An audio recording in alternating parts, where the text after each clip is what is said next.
Buenos días a todos. Quiero, antes de comenzar, agradecerle al comité organizador, especial a Perla, a Micael, a Tobías, por darnos la oportunidad, a Grisel muy especialmente, de compartir con ustedes este espacio tan importante y este evento tan importante también. Con su permiso me quito la mascarilla. Bueno, nosotros vamos a hablar un poco sobre cuál es la función innovadora que corresponde en este momento a la Academia de Ciencias de Cuba en relación al trabajo asesor y consultivo que tiene que desempeñar en momentos en los que nuestro país ha apostado considerablemente a la aplicación de la ciencia para poder desarrollarnos en sentido general. Vamos a estar abordando tres puntos fundamentales: los retos actuales que hoy enfrenta no solamente el país, sino quizás los retos que tenemos también a nivel internacional, cuáles son las funciones actuales de la academia y esa historia que ha hecho de nuestra institución un espacio de consulta, y es como un gran océano donde todos tenemos que asomarnos para poder avanzar en ese sentido. Yo diría que gracias también a esa historia, desde el siglo XIX, se pueden desarrollar hoy un grupo importante de acciones. Y finalmente estaremos abordando algunos aspectos sobre el papel de esa academia innovadora.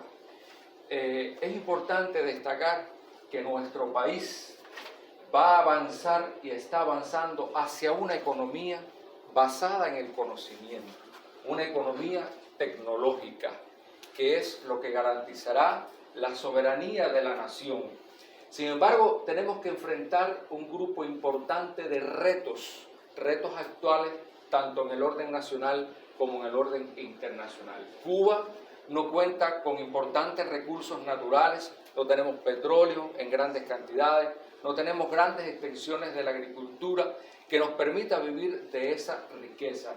Y también hoy el efecto del bloqueo es un fenómeno que atenta contra ese desarrollo que nos hemos propuesto. Es importante destacar la existencia o la convergencia de múltiples crisis, y es un ejemplo típico específicamente el fenómeno de la COVID-19 que ha impactado a la humanidad. Es imposible hoy encontrar una familia en el universo donde no haya existido un impacto de esta pandemia como tal. Esa pandemia ha marcado un antes y ha marcado un después en la vida de todos nosotros. Y hay que destacarlo en ese sentido. La existencia de crisis climáticas, de la recesión económica en que vive el mundo, las guerras, las desigualdades, son fenómenos complejos a los cuales tenemos que enfrentar. Sin embargo, nosotros tenemos que apostar a introducir los adelantos de la cuarta revolución industrial en nuestro país. Nos estamos refiriendo al desarrollo de la inteligencia artificial, macrodatos, robótica, nanociencias, sensores, la Internet de las cosas, entre otros elementos. Es una necesidad imperiosa para el desarrollo de nuestra nación. Pero además el país tiene que atender a un fenómeno complejo que es la dinámica demográfica y el envejecimiento poblacional. Hoy el mundo enfrenta este fenómeno tan complejo y nuestro país es uno de los más envejecidos en el área de América Latina y el Caribe. Y hay que crear las condiciones para poder ubicar a estas personas en puestos de trabajo que sean los que permitan garantizar el desarrollo económico y social de la nación. Por lo tanto, estamos obligados a desarrollar la educación, la salud, la seguridad social y la ciencia, obviamente. Para eso estamos apostando a tener un sistema de ciencia, tecnología e innovación que crezca y que sea capaz de tener un crecimiento quizás mucho más adelantado que el crecimiento económico. Tenemos que aumentar la cantidad de investigadores por habitantes en el país, las patentes, las publicaciones científicas, entre otros elementos. Eso va a garantizar que podamos enfrentar estos fenómenos complejos que hoy tenemos en nuestra nación. Y la Academia de Ciencias de Cuba se inserta en todas estas cuestiones, precisamente desde la función asesora consultiva. Pero estos elementos nos están provocando retos a nuestras funciones. Y es por ello que hablamos de nuevas funciones, funciones innovadoras para avanzar en este sentido. Hoy el envejecimiento es una alarma mundial. Solo el ser humano y otros animales tienen el privilegio de envejecer. Es un privilegio y hay que verlo en ese sentido. Y representa un triunfo biológico de la especie humana. Sin embargo, tiene su contrapartida en los problemas médicos que de esta población emergen y que por lo tanto hay que atender de manera sistemática. Por lo tanto, teniendo en cuenta estos fenómenos, es por eso que se habla de que es una preocupación a nivel mundial. Ese cerebro humano que tenemos todo guardado en la caja del encéfalo como tal, es algo que hay que proteger de sobremanera. Hay que protegerlo porque es el asiento de todo lo que de humano y social tiene el hombre. Y es eso lo que permite las transformaciones independientemente de cualquier edad. Es un elemento muy significativo que cuando uno revisa las estadísticas a nivel internacional de cómo va a ir progresando ese fenómeno del envejecimiento de las personas mayores de 60 años, es bastante alarmante y mucho más para las naciones pobres como tal. O sea, son retos en los cuales hay que asumir. Y esos retos están también presentes en nuestro país, donde los nacimientos han ido disminuyendo considerablemente, como ustedes pueden apreciar, y por otra parte hay un incremento de las disfunciones que llega un momento en que se cruza y prácticamente el crecimiento natural de nuestra población se hace cero a partir del 2019. El pronóstico es que para el 2030 Cuba tenga un porcentaje de envejecimiento de personas mayores de 60 años por encima del 30% y ya para el 2050 esté alrededor del 35%. Y estos valores van a ir creciendo, van a ir transformándose de alguna manera. Cuando uno revisa lo que pasa a nivel mundial en este sentido, ¿no había algo por ahí? Sí. Ajá. Sí, me hace falta, pues. Gracias. Entonces, creo que esto es importante destacarlo, porque ese envejecimiento está muy relacionado con determinadas enfermedades que van apareciendo, como ocurre con la demencia de Alzheimer, que va incrementándose paulatinamente con el paso del tiempo. Y cuando uno revisa las estadísticas y vuelve a revisarlas, cada año estas van cambiando. Los fenómenos de la COVID-19 están impactando en esta situación también y hay que tenerlo presente. Es indiscutiblemente que la propia COVID-19 está acelerando los fenómenos del envejecimiento porque estamos hablando de un virus que se mete adentro del sistema nervioso y ya hay estudios adelantados en ese sentido. Disculpen. De la misma manera, otras enfermedades como la enfermedad de Parkinson aumenta su tasa de prevalencia en la misma que aumenta la edad de las personas. Alrededor de 65 años, este es alrededor de 400 casos por 100.000 habitantes. Pero si vemos los 75 años, estamos hablando de 1.000 casos por 100.000 habitantes. Son enfermedades discapacitantes y muy serias, que por lo tanto el reto que tenemos es lograr que la persona envejezca y no le pase esto. Hay que desarrollar técnicas de diagnóstico prenatal, presintomático, para evitar estos fenómenos como tales. Yo quería mostrarles también un ejemplo de una enfermedad discapacitante en la que Cuba concentra la mayor cantidad de enfermos a nivel del mundo, y es un estudio que hemos hecho gracias a un proyecto de cooperación de la Fundación Alexander von Humboldt con varias universidades de Alemania para ver el impacto que ha producido la COVID-19 en el cerebro de un grupo de estos pacientes. Fíjense que aquí estamos hablando de 2 estudios en 300 personas que se hicieron. Este es el porcentaje de repercusión de la función motora que ha tenido la COVID. El primer estudio, que coincidió con las primeras olas de la enfermedad, demostró que el 23% tenía alteraciones motoras relacionada con la mancha y había progresado la enfermedad. Ya posterior a la ola Omicron, ese porcentaje se incrementó hasta un 55%, lo cual es muy grave, porque habla de que además de estas patologías que estamos mencionando, las que ya hay, las personas, es terrible cuando uno los examina, la progresión motora como tal. Y esto es el impacto en el orden psicológico. Fíjense que estamos hablando de los primeros estudios un 29% y ya en algunos casos llega hasta más del 70%. Si importante es caminar bien, si importante es coordinar bien, también importante es estar mentalmente sano. Y eso es un problema que es evidente en estas personas. Parte de ese estudio, de esas alteraciones psicológicas hay que mencionar que están relacionados fundamentalmente con la depresión. Y eso es un elemento muy preocupante en este sentido. O sea, estamos hablando, para que se entienda, de que las enfermedades discapacitantes, esto es un fenómeno que está presente y que también forma parte de lo que queda después de la COVID, la era post-COVID como tal. Afortunadamente, ya gracias a este proyecto ya tenemos 2 publicaciones muy recientes en revistas de alto impacto y bueno, es una manera también de mostrar la colaboración de nuestro país con instituciones de Alemania y de otros países también en la formación de redes. Otras cuestiones que nosotros tenemos que atender es la producción científica nacional, el impacto que esto puede provocar en la sociedad y es una estrategia también de trabajo. Cuando uno ve este panorama un poco que se preocupa, y eso que lo hemos mencionado muy por encima, pero eso hace de que nosotros tengamos que desarrollar estrategias de enfrentamiento ante estos problemas.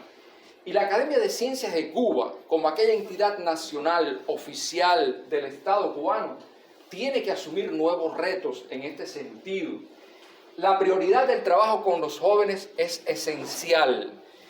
La característica de una academia innovadora, transformadora, inclusiva, que forme redes, que colabore, que desarrolle una ciencia de la inmediatez, es hoy una necesidad para continuar avanzando en el desarrollo de esa academia. Y precisamente la historia de la institución nos da la posibilidad de poder lograr todas estas cuestiones que nos estamos proponiendo.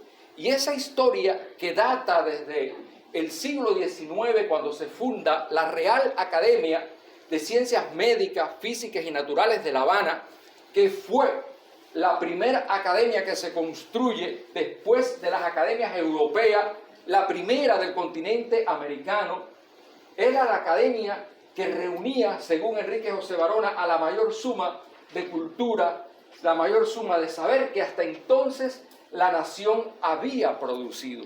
Y eso es importante porque de ahí salieron resultados de alto nivel que traspasaron las fronteras de Cuba, como los resultados de Finlay, entre otros elementos.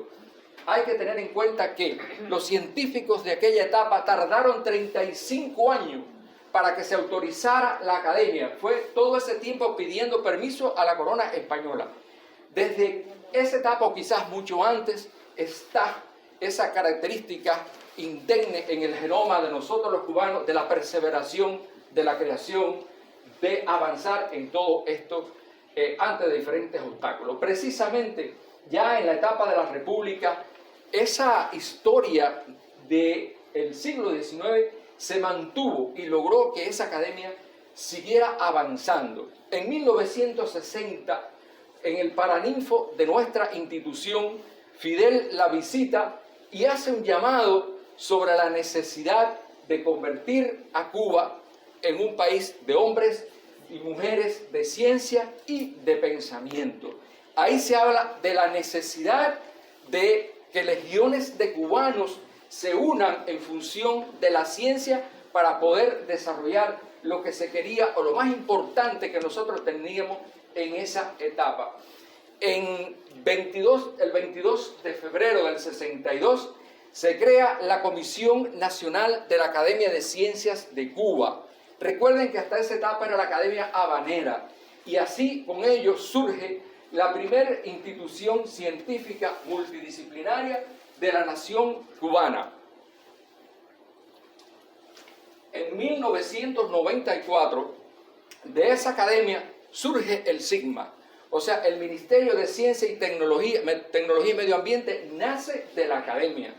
Y en el año 96 la academia renace con un nuevo decreto, el decreto ley 163, que definió las principales funciones de la institución, desde la elevación del papel de la ciencia en la cultura nacional, la difusión del método científico, el prestigio de la investigación científica de excelencia, la necesidad de la integración entre los científicos con la sociedad y con el resto del mundo, las acciones interdisciplinarias, los vínculos con organizaciones internacionales, entre otros elementos. Y es eso uno de los elementos fundamentales.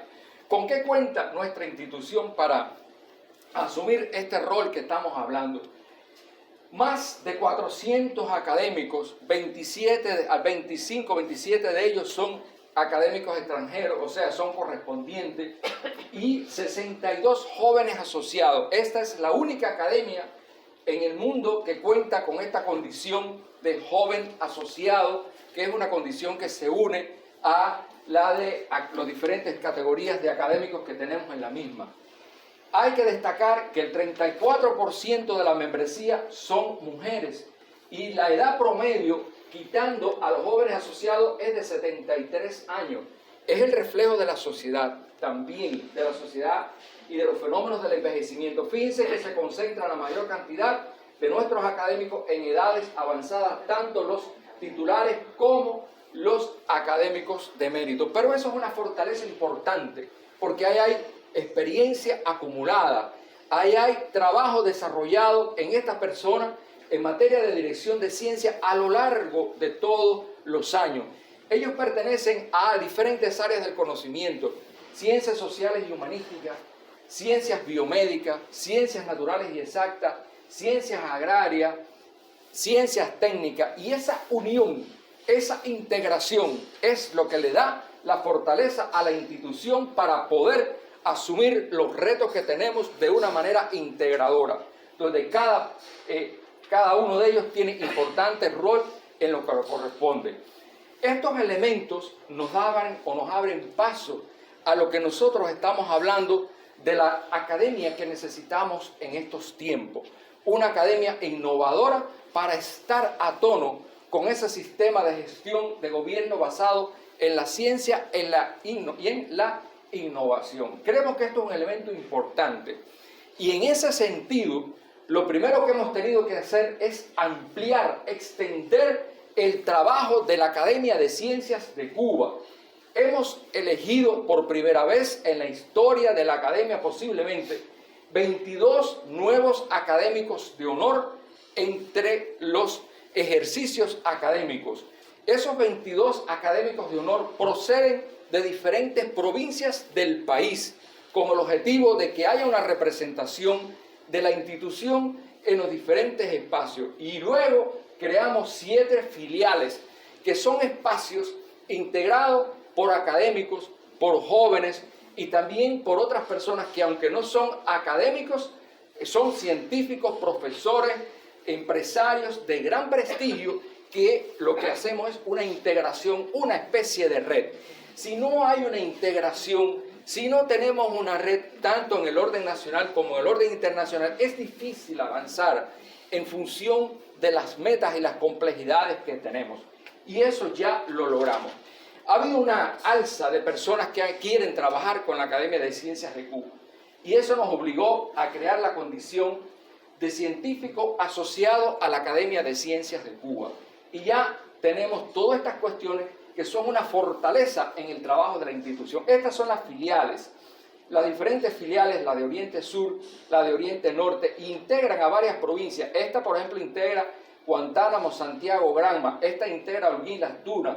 Esta integra Camagüey y Ciego. Tenemos Villa Clara, también Cienfuegos y la de Pinar del Río. Es una red montada también en este sentido. Uno de los elementos fundamentales en esta función asesora de la academia ha sido los encuentros asesores de la institución con el presidente de la República, que ahora se desarrollan cada mes. Y el objetivo es llevar temas que veremos más adelante de interés para discutir con él, y que de esos temas siempre sale una propuesta de acción para resolver el fenómeno que tenemos. El Consejo Nacional de Innovación, ahí está lleno de académicos y es presidido por el propio presidente de la República. La participación de los académicos en los diferentes macroprogramas, programas y proyectos. La presencia de los académicos en los consejos técnicos asesores de los diferentes organismos de la Administración Central del Estado para tratar de contribuir con los decisores en la toma de decisiones no solamente del momento, sino del futuro. Los diferentes grupos de trabajo para el enfrentamiento a la COVID-19. Hoy la academia tuvo que en poco tiempo crear 15 grupos temporales de trabajo para ver el potencial humano para la ciencia, la tecnología y la innovación, la dinámica demográfica, el desafío generacional para el desarrollo del proyecto social cubano, las ciencias básicas, las neurociencias y neurotecnología, la etapa post-COVID, el financiamiento de la ciencia, los problemas de la economía.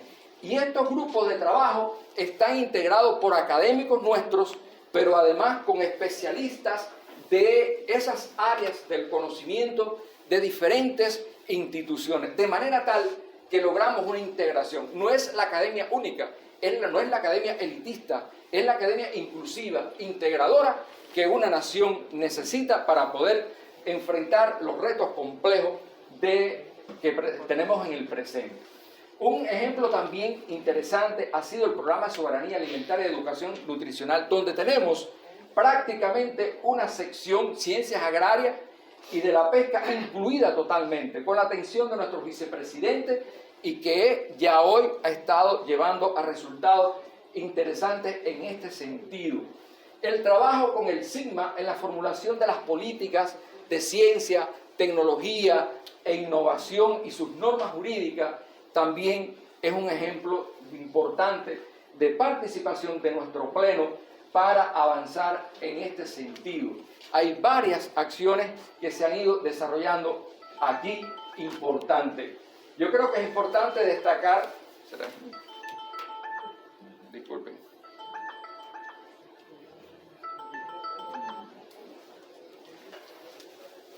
en la parte de la comunicación social, es importante destacar que hoy nosotros contamos con la revista Anales de la Academia de Ciencias, que procede del siglo XIX. Y esa revista, que se ha consolidado como el órgano oficial de la Academia de Ciencias de Cuba, ya hoy hemos logrado que se encuentre en base de datos internacionales como Cielo. Y estamos caminando para llegar a Scopus también, con un sistema de gestión de la comunicación científica. Además se ha reorganizado todo el flujo editorial, entre otros elementos, y contamos ya con una política editorial más coherente y seguimos trabajando con un comité editorial rejuvenecido y fortalecido en este sentido. En materia de la actividad internacional no se ha detenido a pesar de las complejidades impuestas por la COVID-19. Y ello ha sido un elemento importante para difundir nuestro trabajo, y hoy nosotros tenemos 8 académicos que forman parte del panel internacional de enfrentamiento a la COVID-19, y otros más también participando en acciones de este tipo. La Academia desarrolla los cuartos jueves de cada mes las llamadas puertas abiertas, que ahora esas puertas abiertas, donde se debaten temas de interés para el país relacionados con la COVID, con la economía, con la enseñanza de la ciencia, se hacen de manera digital y se guardan, o sea, se ponen a diferentes espacios que tenemos para que se puedan consultar en cualquier momento. Eso ha tenido un alto impacto en lo que se requiere. Yo creo que es importante destacar también el estímulo a la ciencia de excelencia. La Academia cuenta con el Premio Nacional de la Academia de Ciencias de Cuba. Algunos profesores muy jocosamente lo llaman el Nobel de la Ciencia en Cuba, por lo complejo que es lograr un premio de este tipo. Es muy exigente. Tiene un índice de rechazo superior al 59%. Pero ha ido creciendo con el paso con el paso de los años. Ha ido creciendo la cantidad de personas que optan por ese premio y la cantidad de los mismos. Y lo interesante es que los premios que los autores quieren se publican en la revista Anales, de manera tal que la revista almacena la historia de la ciencia en Cuba del presente también. Con esto ha sido un resultado interesante. La presencia en lo que le estamos hablando de los diferentes macroprogramas, que es un espacio de integración fundamentalmente de la ciencia, la tecnología, la innovación, donde están todo lo relacionado con el potencial científico, el financiamiento de la ciencia, entre otros elementos.